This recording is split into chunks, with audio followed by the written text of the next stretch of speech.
Okay, so this is a big Christians hate abortions argument, which is when the soul enters the body. Okay. I'm confused. All right. Because to me, if we don't know that, then all those verses that you said seem irrelevant. Because if I'm mind, body, and soul as one, and we don't know at what point soul enters body, then why does any point of abortion matter to Christians? Okay. Like, if we don't know that, then what's the point? Okay. Of arguing about it from Christians. Does that make sense? Yeah, no, I mean, I hear what you're saying. Okay. Yeah. I don't know if I agree with it, but I hear what you're saying. So when does soul enter body? All right. Yeah. Is there any verses that address that? No, there's no verses that address, like, at this moment, a soul enters body. Okay. It's just, it seems that the body has soul within it. Okay. All right. So if you talk about soul as, and I guess this is the question of what do we mean by the soul?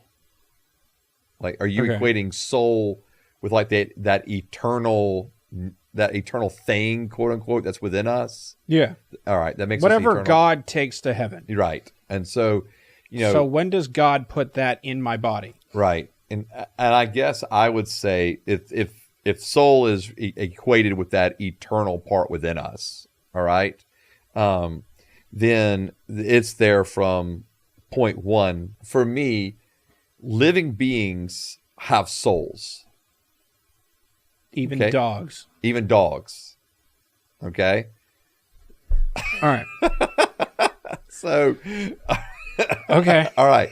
Because when we talk about even like animals, there's living souls. They are living souls. And so I wrestle a little bit with what. So what do dogs have that we don't, or what do? Okay. What? We're gonna get into this now. Yeah, we have to, I guess, because what do dogs not have that I have then? So what's God putting in my body? What why? Yeah. Why can't I kill babies? God. All right. So or dogs or dogs. Right. So, and so I think that the distinction becomes the spirit that's within us.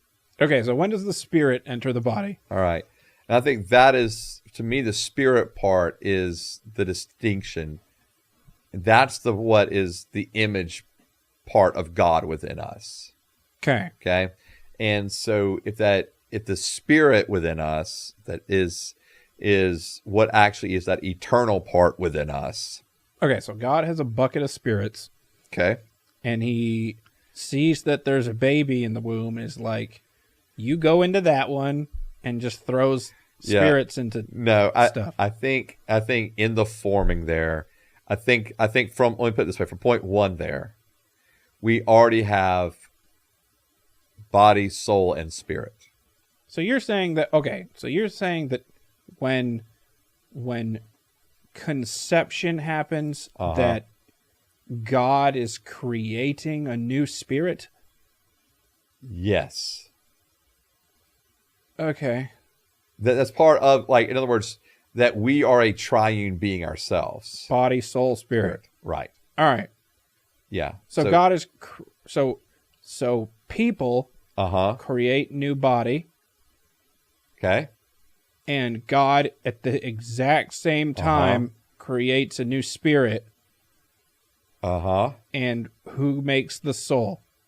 Yeah, God's there too. Okay. Yes. So God is at the exact same time as as sperm meets egg after doing it. God is like right there at the same time and puts a spirit and a soul inside there too. Correct. Oh, prove it. Well, I don't know if I have to prove that. Okay. I mean, I don't think it'd be like saying, well, you prove that's not that way. Right? I mean, Okay. I don't. In other words, I think we could get yourself talking in circles. Okay, so you're saying that since I have ended up with body, soul, and spirit, that God must have done that at the time of conception. Correct. So my question is, how do we know that he did those two things at conception versus some other time later?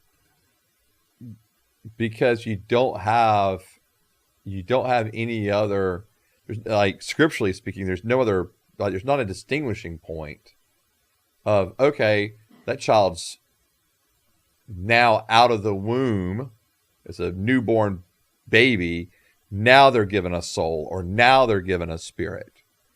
There's not a point within scripture that's making those kind of distinctions. Except for before you were formed.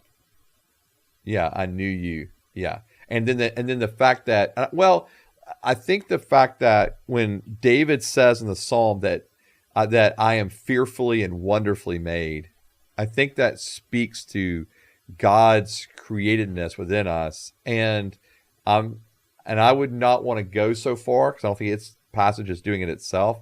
I don't think it's going so far as to say soul and spirit, but I do like explicitly. But I can see where David is saying that in regards to, this is what, like, as humans, this is what is, I am fearfully, wonderfully made. This is what is separating me from every other living being on the earth. Okay. And that is the fact that there is soul, spirit, body all together. The whole time. The whole time.